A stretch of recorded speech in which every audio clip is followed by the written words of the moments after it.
বাংলাদেশের ভিক্ষুকের জীবন অনেক ভালো এই বাইপথে যারা আসে তারা তাদের চাইতে।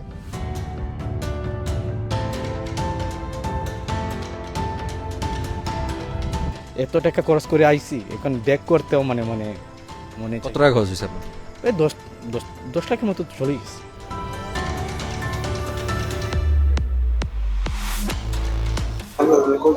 ঠিক আছে, এই জায়গায় আমরা কি অবস্থা, আমাদের আমাদের অবস্থা ভালো।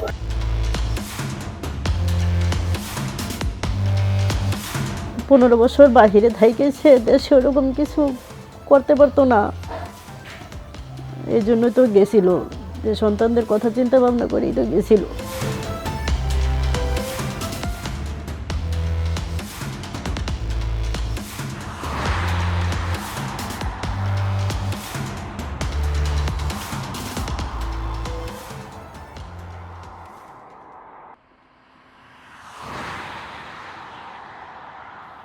পাহাড় বনে ঘেরা বসনিয়া অ্যান্ড হের্জেগোভিনাকে অনেকেই বলকান অঞ্চলের সুইজারল্যান্ড বলে থাকেন। শীতের সকালে বরফে ঢাকা এই শান্ত জনপদ আরও একটি নামে পরিচিত, ইউরোপের প্রবেশদ্বার। পাশের দেশ ক্রোয়েশিয়া ইউরোপীয় ইউনিয়নের সদস্য, ফলে নানা দেশ থেকে আসা অভিবাসীদের কাছে বসনিয়ার এই সীমান্ত অঞ্চল যাত্রাপথের শেষ বিরতি। সীমান্ত থেকে মাত্র কয়েক কিলোমিটার দূরে জঙ্গলে ঘেরা লিপা ক্যাম্প। কাগজে কলমে এটিকে বলা হয় সাময়িক অভ্যর্থনা কেন্দ্র। 2 বছর আগের যে পুরনো ক্যাম্প ছিল সেটিতে আগুন ধরে যায় এবং প্রায় পুরো ক্যাম্পটি বিধ্বস্ত হয়ে যায়। সেটির পরিবর্তে এখন এই নতুন একটি ক্যাম্প গড়ে তোলা হয়েছে। গত নভেম্বর মাসে এটি চালু করা হয়েছে এবং এখানে উন্নত বিভিন্ন ব্যবস্থা অভিবাসীদের জন্য রাখা হয়েছে। প্রায় 300-র মতো অভিবাসী এখন আছেন এবং 3টি জোনে এটিকে ভাগ করা হয়েছে। একটি জোনে আছেন যারা আনএকম্পানিড মাইনর, যাদেরকে বলা হয়, অর্থাৎ অপ্রাপ্তবয়স্ক, যাদের সাথে আর কেউ নেই, তাদেরকে রাখা হয়েছে একটি জায়গায়। আমাদের পেছনে যে জায়গাটি দেখছেন, এই জোনটিতে আসলে যারা পুরুষ আছেন, সিঙ্গেল মেন যারা, তাদেরকে এখানে রাখা হয়েছে। আর ফ্যামিলি অর্থাৎ পরিবার সহ যারা আছেন তাদের জন্য আরেকটি জোন আছে। আফগানিস্তান, পাকিস্তান, ভারতের পাশাপাশি বাংলাদেশের বেশ কয়েকজন অভিবাসীও রয়েছেন এই ক্যাম্পে। দীর্ঘ যাত্রাপথের গল্প শোনা যাক তাদের কাছ থেকেই। বাংলাদেশ থেকে দুবাই, দুবাই থেকে ইরান, ইরান থেকে তুর্কি, তুর্কি থেকে গ্রিস, গ্রিস থেকে ম্যাকদোনিয়া, ম্যাকদোনিয়া থেকে সার্বিয়া, সার্বিয়া থেকে বসনিয়া, বসনিয়াতে এখন আছি, আর স্লোভেনিয়া ক্রোয়েশিয়াতে আছি। অনেক কষ্ট হয় এই পথে, অনেক কষ্ট হয়। বাংলাদেশের ভিক্ষুকের জীবন অনেক ভালো এই বাইপথে যারা আসে তারা তাদের চাইতে। কি কারণে এটা একটু এটা অনেকে এমনিতেই, কেউ যদি আমাদের ভিডিওটা দেখে মনে করে ইউরোপ অনেক ভালো হইতে বোকাস কথা বলতেছে, আসলে বাস্তবতা অনেক কঠিন। আপনি পাহাড়ে চললেন, পুলিশের চেক আছে, যেমন কুরুশে পাহাড়ে 3 দিন 4 দিন চললেন, অনেক সময় দেখা গেছে পানি পাওয়া যায় না। পানির যে কষ্টটা, পাহাড়ে উঠতে হইলে, একটা স্লোপ থেকে পাহাড়ে উঠতে হইলে অনেক কষ্ট হয়। অনেক সময় দেখা যায় 2 দিন 3 দিন পানি পাওয়া যায় না। তখন সিচুয়েশনটা কি হয়, খানা থাকলেও খাওয়া যায় না পানির জন্য, তখন কেমন লাগে। এটা আসলে যে বাস্তবে এটা সম্মুখীন হয় সেই বলতে পারবো এটার কষ্টটা কেমন। এই সে গহীন জঙ্গল, এই পাশটা ডিসকভারি ফেল আমার কাছে ভাই। ডিসকভারির মধ্যে তো দেখছি তার চাইতো ভয়ঙ্কর। এই যে দুইজন যাইতেছে। নিজের ইউটিউব চ্যানেলে বলকানের বিভিন্ন দেশে গেমের কিছু পরিস্থিতি তুলে ধরেছেন এই অভিবাসী। মাদারীপুরের আর একজন কুমিল্লার। কখনো উঁচু পাহাড় আর কখনো মাইলের পর মাইল জঙ্গল পাড়ি দিয়ে এই ইউরোপ যাওয়ার অভিজ্ঞতা ঠিক কেমন। আর বিশেষ করে যারা ইউরোপে বাইপথে আসে তাদের জীবনের সাথে তুলনা করতেছি, তারা খুব কষ্ট করে। এটা নিয়ে তো স্বপ্ন, আমি দেখতেছি এটা দুঃস্বপ্ন হয়ে গেছে গো ভাই। এ তো গেল বসনিয়া পর্যন্ত আসার গল্প, কিন্তু দুর্দশার এখানেই শেষ নয়। লিপা থেকে প্রায় 300 কিলোমিটার দূরে বসনিয়ার রাজধানী সারায়েভো। এখানে দেশের সবচেয়ে বড় শরণার্থী আশ্রয়কেন্দ্রে এখনও রয়েছেন কয়েকশো বাংলাদেশি। অভিবাসীরা অনিয়মিত পথে সীমান্ত পাড়ি দিয়ে ইউরোপীয় ইউনিয়নে ঢোকার নাম দিয়েছেন গেম। নিরাপত্তা বাহিনীর চোখ ফাঁকি দিয়ে সীমান্ত পাড়ি দেওয়ার এই গেম কতটা বিপজ্জনক শোনা যাক অভিবাসীদের কাছ থেকেই। পুলিশ চলে আসছে, আর সবাই যখন পুলিশের এই আসতে বুঝতে পারছে, তখন সবাই মানে পালিয়ে গেছে। তো আমিও তো তখন পালিয়ে যেতে চাইছিলাম, তখন আমি আর পালাতে পারিনি, তখন আমি হুচট খেয়ে পড়ে যাই। পুলিশে বলতেছে তোমরা এখানে এদিকে অবৈধভাবে এই অনুপ্রবেশ করো কেন, এরকম বলে একটু বলতে হাতে একটু লাঠি ছিল, এটা দিয়ে কিছু টর্চার করছে, পিটিএসি। তারপরে একে তো আমি হুচটকে পড়ে যাই, তারপরে যখন তাদের এই টর্চারের শিকার হয়, তখন আমি প্রথমে বুঝতে পারিনি আমার পাটা সত্যি ভেঙে গেছে, তখন দেখলাম হাত আস্তে আস্তে পাটা মানে এভাবে মানে ফুলে যায়। আমরা যাওয়ার পরে তারা যে বিটিআর আর্মি ধরার পরে মনে করে যে পুলিশ যে খালাগুলো বাহিনী যে মুখোশ লাগাইয়া তারাও অনেক টর্চার করে মারে, অনেকে মারে না, অনেকে বহুত প্রচুর নরফুসুর লাগান মারে। অভিবাসীদের ওপর নির্যাতনের এই চিত্র উঠে এসেছে আন্তর্জাতিক অভিবাসন সংস্থার সাম্প্রতিক এক প্রতিবেদনেও। বসনিয়ায় বিভিন্ন দেশের অভিবাসীদের ওপর চালানো জরিপে দেখা গেছে প্রতি 3 জনে 1 জন কোনো না কোনোভাবে নির্যাতনের শিকার হয়েছেন। অভিবাসীর সংখ্যার হিসেবে দেশটিতে পাকিস্তান, আফগানিস্তান ও ইরানের পরই বাংলাদেশের অবস্থান। We are continuously raising those concerns in every key fora of relevance, such as, for instance, meetings of border police officials, meeting of key chief investigators, meeting of key prosecutors, and we are raising this issue. To be noted, though, that the perpetrators, as indicated by the migrants, are not just exclusively border guards and police officers at borders, but are a series of other actors that they encounter along the road. So actually there is a joint responsibility of all the actors across the road, across the route, in terms of possible involvement and being aware of episodes and being in need of reporting them. So definitely we do raise the bar as much as possible, and we are planning also to do a similar qualitative research across all of the Western Balkans. For now, we've done it only for BIH, for Bosnia and Herzegovina. Bangladesh থেকে প্রায় 7,000 kilometre দূরে আদ্রিয়াটিক সাগর পাড়ের এই অঞ্চলে Bosnia ছাড়াও রয়েছে Montenegro, Albania, north Macedonia, Kosovo এবং Serbia. এই 6 দেশ পরিচিত পশ্চিম বলকান অঞ্চল নামে। এই দীর্ঘ পথ পাড়ি দিতে কারো কারো লেগে যায় কয়েক বছর। ফেসবুকে আইছে ওমান তো ইরানে ঢুকছি, এরপরে আইলাম তুর্কি, এরপরে গ্রিস, এরপরে মেকডোনিয়া, সার্বিয়া, বসনিয়া, ক্রোয়েশিয়া। কত বছর লাগলো এইটুকু? আমার সকলটায় 2 বছর হয়ে যান। বসনিয়া আমারও গেছে 2 বছর। কতবার চেষ্টা করছেন? গেম মারছি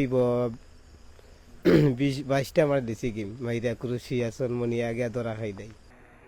ইউরোপীয় ইউনিয়নের সীমান্তরক্ষী সংস্থা ফ্রন্টেক্সের তথ্য মতে কেবল 2022 সালের ফেব্রুয়ারি মাসেই পশ্চিম বলকান রুট দিয়ে ইইউ সীমান্ত পাড়ি দিয়েছেন বিভিন্ন দেশ থেকে আসা 11,000-এর বেশি অভিবাসী।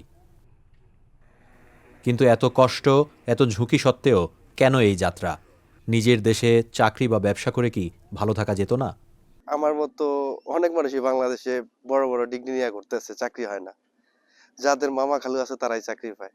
ঠিক আছে, আমি আপনার এসএসসি পাস করার পর পুলিশের জন্য অ্যাপ্লাই করছিলাম, 10 লাখ টাকা চাইছে। কোথা থেকে চাকরি পাবো? আমাদের দেশের যে অবস্থা, এখানে মানে শিক্ষিত অনেক বেকার আছে, অনেক শিক্ষিত ওই বেকার পড়ে আছে। আমার সাথে ফ্রেন্ডগুলো এখনো বেকার, তারা বলতেছে তুই যাই হোক একটা জায়গায় গেছে, তখন একটা যাওয়ার সম্ভাবনা আছে। এখন আমরা পরীক্ষা দিতে দিতে আমরা এত টায়ার্ড হয়ে গেছি, এখন আর পরীক্ষার নাম শুনলেই ভয় পাই। এরকম হয়েছে। আমি নিজে আমি 38তম বিশেষ পরীক্ষা দিয়ে এখানে আসছি। সিরিয়া, আফগানিস্তানের মতো যুদ্ধবিধ্বস্ত দেশের সঙ্গে অনিয়মিত পথে ইউরোপে আসার তালিকায় ওপরের দিকে রয়েছে মধ্যম আয়ের দেশ বাংলাদেশও। অভিবাসীরা এজন্য দেশের রাজনৈতিক ও অর্থনৈতিক পরিস্থিতির উপর অনাস্থাকে দায়ী করলেও এ নিয়ে রয়েছে ভিন্ন মত। আমারই খুব লজ্জা লাগে, বিকজ আমরা একদিকে বলছি যে আমরা মধ্যম আয়ের দেশে যাচ্ছি, আর এইদিকে এই যারা যাচ্ছে মাইগ্রেন্টসরা, ইরেগুলার মাইগ্রেন্টসরা চলে যাচ্ছে, এবং তারা কিন্তু ওখানে গিয়ে বলছে তারা ইকোনমিক কারণেই যাচ্ছে, বিকজ তাদের এখানে কিছু করার নাই। তা আমার কথা হলো, যদি তাহলে তো কন্ট্রাডিকশন হয়ে গেল একটা। বাংলাদেশ মধ্যম আয়ের দেশ, আমরা এত উন্নতি করছি, ডেভেলপমেন্ট হচ্ছে, এদিকে মানুষরা চলে যাচ্ছে ইরেগুলার ওয়েতে। So it's very embarrassing for the I think government. আজকাল তো আমি টিভি খুলি দেখি যে আগে যেরকম একটা আমাদের টেন্ডেন্সি ছিল সরকারি চাকরি নিব, সরকারি চাকরি তো কোনো নাই। হ্যাঁ, অ্যাকচুয়ালি তো হার্ডলি কোনো কিছু আছে। সো সবাই নিজেরা উদ্যোক্তা হয়ে যাচ্ছে, এন্টারপ্রেনিয়র। তো কেন পারবে না আমি সেটাই তো বুঝতে পারছি না। এবং আজকাল অনলাইনে এত কিছু শেখানো হচ্ছে যে আপনি যদি কিছু নাও জানেন আপনাকে কিন্তু অনলাইন থেকে আপনি ইনফরমেশন পেয়ে যাচ্ছেন।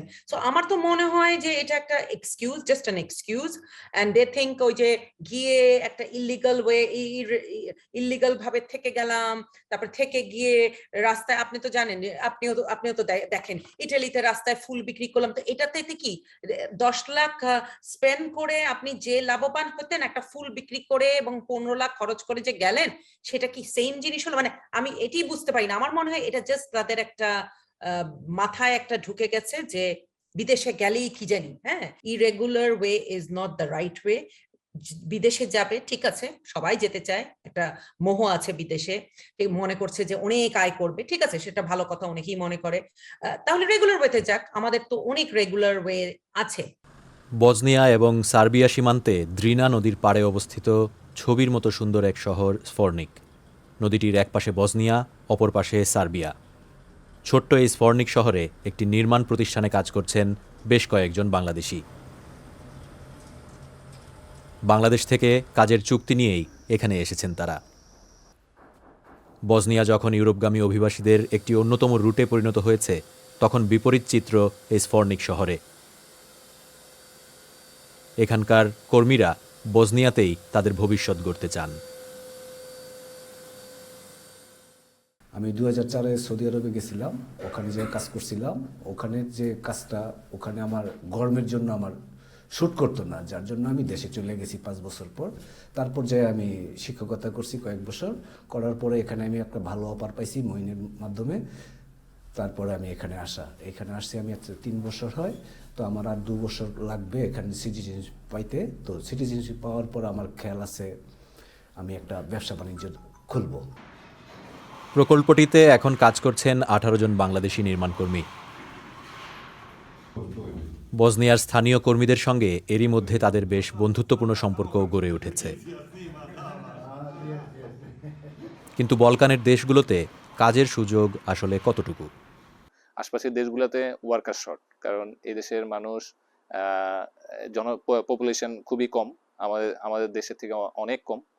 আর সেক্ষেত্রে যারা ইয়াং জেনারেশন আছে, যারা এডুকেটেড পার্সন, তারা দেখা গেছে বিভিন্ন অন্যান্য ইউরোপের আশপাশের দেশগুলোতে জবে চলে যায়। তো সেক্ষেত্রে এই দেশের ইন্ডাস্ট্রি এবং এই দেশের আপনার কর্মী যে সেক্টরটা, এই সেক্টরটা খুবই দুর্বল হয়ে গেছে।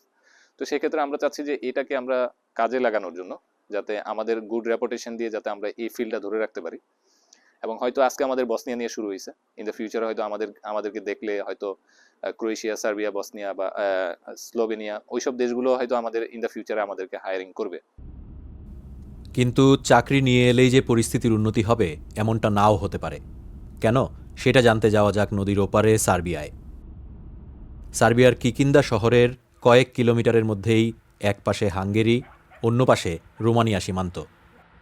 দুটোই ইউরোপীয় ইউনিয়নের দেশ হওয়ায় বসনিয়ায় ব্যর্থ হওয়া অনেকেই আশ্রয় নিয়েছেন সার্বিয়ার এই ক্যাম্পে। সার্বিয়ার এই কিকিন্দা ক্যাম্প পরিচিত বাংলাদেশি ক্যাম্প হিসেবে।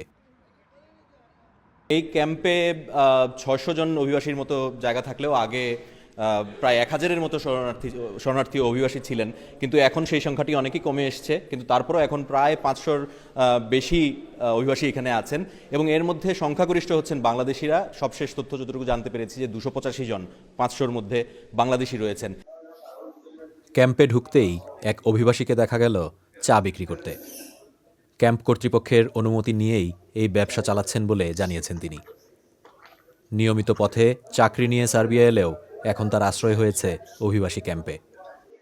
বাংলাদেশে শিক্ষকতা করতাম, শিক্ষক ছিলাম একটা দাখিল মাদ্রাসা। পরবর্তীতে আমি আপনার একটা স্কুল করি, নিজে একটা স্কুল করি, কেজি স্কুল। সেটা প্লে গ্রুপ থেকে 9ম শ্রেণী পর্যন্ত আমি সেখানে করে আসছি। সেটার দায়িত্বে ছিলাম আমি, প্রধান ছিলাম আমি। তো পরবর্তীতে আমি ওই করোনাকালীন জন্য সমস্যার জন্য আমি সার্বিয়াতে চলে আসি। আমি আসলে বাংলাদেশ থেকে এখানে সরাসরি আসছি, ওয়ার্ক পারমিট আসছি। তো সেখানে আমার ওই কোম্পানি স্যালারি দেয় না ঠিক মতো, মান্থলি স্যালারিগুলি লেট করে, যার কারণে ক্যাম্পে চলে আসছি আর কি। আমার মা আছে, বাবা নেই, আমার ওয়াইফ আছে, এক মেয়ে, তারপরে ভাইয়ের আছে আর কি, ফ্যামিলি 5 ভাই আমরা। কষ্ট হয় আর কি মাঝে মাঝে। রিফিউজি ক্যাম্প তো বুঝে থাকা কষ্ট।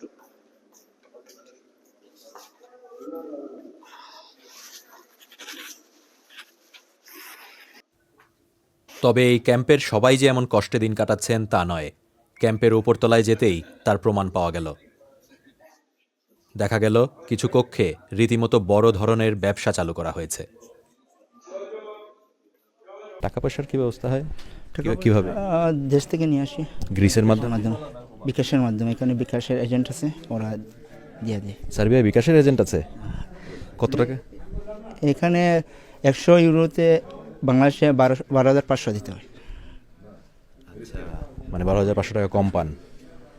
2,500 টাকা বেশি দিতে হয় এখানে। আচ্ছা আচ্ছা আচ্ছা।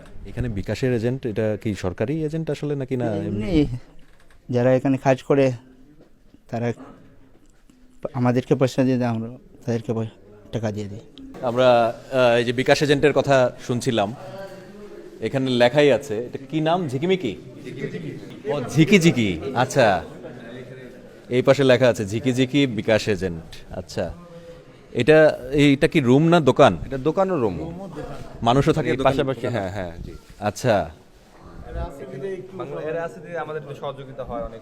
আচ্ছা, এটার মানে এমনি পরিচালনায় কে আছে? পরিচালনা ঝিকিঝিকি ভাই আছে। ওনার নামই ঝিকিঝিকি? হ্যাঁ। উনি কি আছেন এখানে? ওইখানে ওয়াসিম আর কি নাম, আমরা ঝিকিঝিকি নামে চিনি তাকে আর কি। ঠিক আছে, পরিচিত, খুব ভালো মানুষ।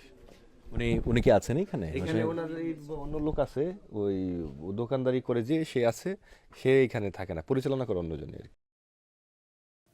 এই ক্যাম্পেই বেশ কয়েকজন বাংলাদেশি অভিবাসী টাকার বিনিময়ে অন্যদের ইটালি পাঠানোর ব্যবস্থা করে থাকেন। ডয়চে ভেলের কাছে এমন অভিযোগ এসেছে। তাদের কথা না শুনলে মারধর করার অভিযোগও উঠেছে। তাদের ভয়ে নাম প্রকাশ করে কথা বলতে চাননি কোনো অভিবাসী। অনেক অভিবাসী ডয়চে ভেলেকে ক্যাম্প ঘুরিয়ে দেখাচ্ছিলেন, কিন্তু এদের একজন কিছুক্ষণ আগেই ক্যাম্প বিষয়ে প্রশ্ন করলে কি বলতে হবে এ নিয়ে সবাইকে সতর্ক করে দিয়েছেন। ভিডিও ধারণ হচ্ছে বুঝতে না পেরে তার বলা এই কথাগুলো ধরা পড়েছে ডয়চে ভেলের ক্যামেরায়।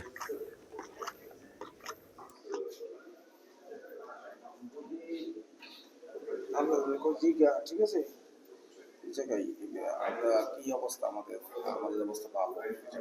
আমাদের শুধু জাস্ট আমার ব্যক্তিগত কিছু গেছে, আর কিছু না। আমি বলছি এদেরকে যে আমরা ব্যক্তিগত সবার কথা ঠিক আছে, জিগাইবো সবাই জিগাইবো। আমি বলে দিছি ভাই, বলছি। এই বিষয়ে তার সঙ্গে যোগাযোগ করা হলে তার ব্যাখ্যাটা ছিল এরকম। ক্যাম্পের কথা যেটা বলছি না, বাঙালি লোক যেটা মানে একটা লোকদের আমি বলছিলাম দাদা এইভাবে বলো, কারণ আমি বসনিয়াকে গেছি 4 মাস, 4.5 মাসের মতো। মানে বসনিয়ার অবস্থা বহুত খারাপ, মানে বাঙালিরা কোনোভাবে থাকতে পারে না। ব্যাগটা মাথায় নিচে নিয়ে ঘুমাইলে ব্যাগ নিয়ে যায়, জুতাগুলা মাথার নিচে ঘুমাইলেও লুয়ে যায়। ওইগুলোর জন্য কিকিন্দা ক্যাম্পে আমি প্রায় 1 বছর আছি। মানে বসনিয়াতে অনেকগুলো গেম মাসে যেতে পারে না, কিকিন্দা ক্যাম্পে 1 বছর যাবত আছি আমরা।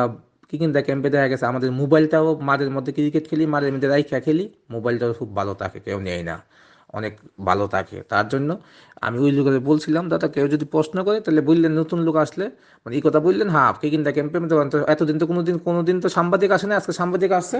হ্যাঁ, আমাদের বাঙালিরা ভাই এই ক্যাম্পের মধ্যে এবং নিজের গ্রামের মতো আমরা থাকতে পারি, ভালোভাবে চলতে পারি। তার জন্য আমি উনি বলছিলাম যদি প্রশ্ন করে তাহলে আপনি এটা বললে দিয়েন, আমরা কিকিন্দা ক্যাম্পে অনেক ভালো আছি বা সর্বদিক দিয়ে আমরা ভালো আছি। এটাই, অন্য কিছু দাদা অন্যভাবে আমি কোনো কিছু করিনি, এটাই। আর কেউ যদি কোনো কিছু কমপ্লেন করে তাহলে বললেন আমার সাথে সরাসরি কথা বলতে, ইনশাল্লাহ আমি এটা সমাধান করে দেবো, কোনো সমস্যা নেই। কিকিন্দা ক্যাম্প থেকে কয়েক কিলোমিটারের মধ্যেই হাঙ্গেরি সীমান্তে এই কাঁটাতারের বেড়া। নিজ দেশে অনেক পপুলিস্ট রাজনৈতিক নেতার বক্তব্য জনগণের মনেও তৈরি করছে শরণার্থী বিরোধী নেতিবাচক প্রতিক্রিয়া। If the Hungarian fence would not have been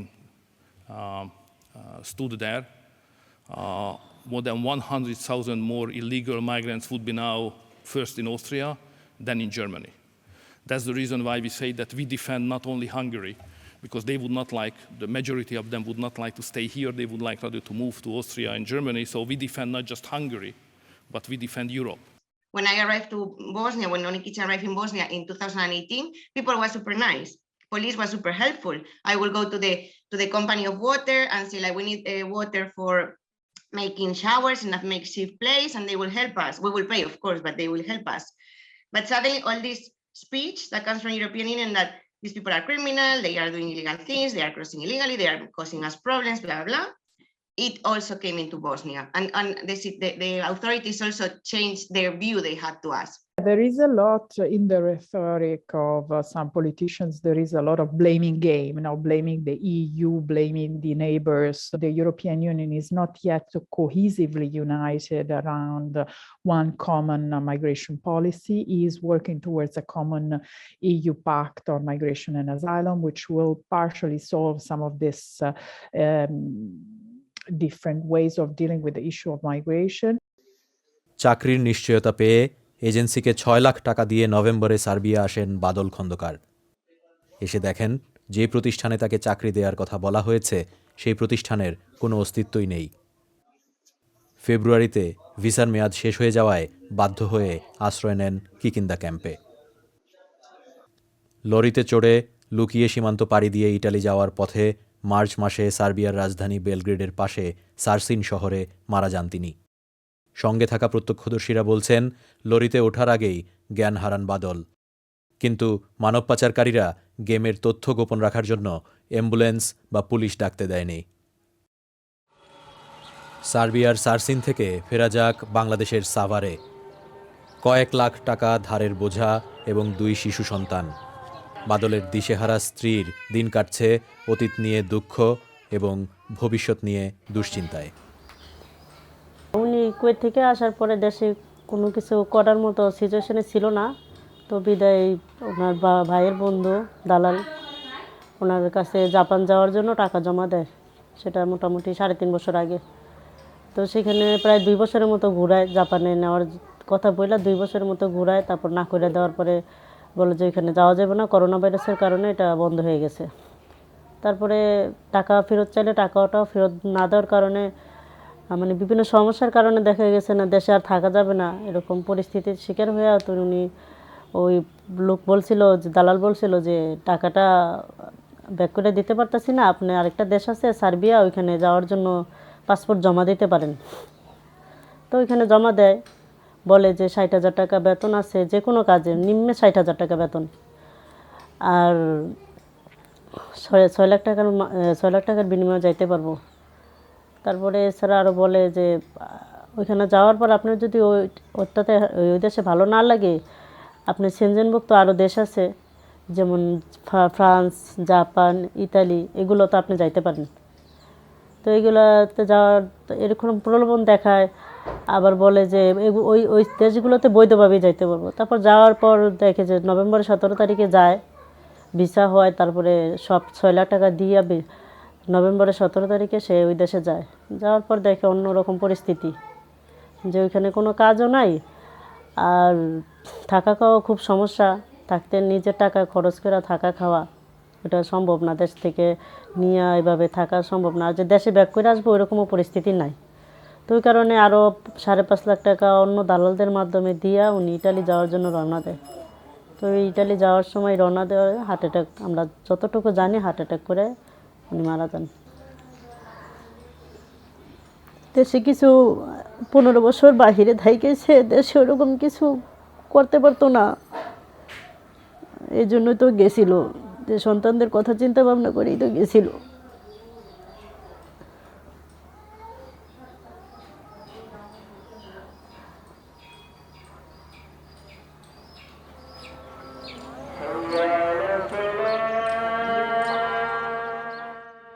Balkan রুটে 2014 সাল থেকে এখন পর্যন্ত মারা গেছেন অন্তত 255 জন অভিবাসী। 2022 সালের প্রথম 3 মাসেই মারা গেছেন 6 জন। এই অভিবাসীদের কারো মরদেহ দেশে ফেরত আসে, কারো মুখ আর কখনোই দেখতে পান না প্রিয়জনেরা।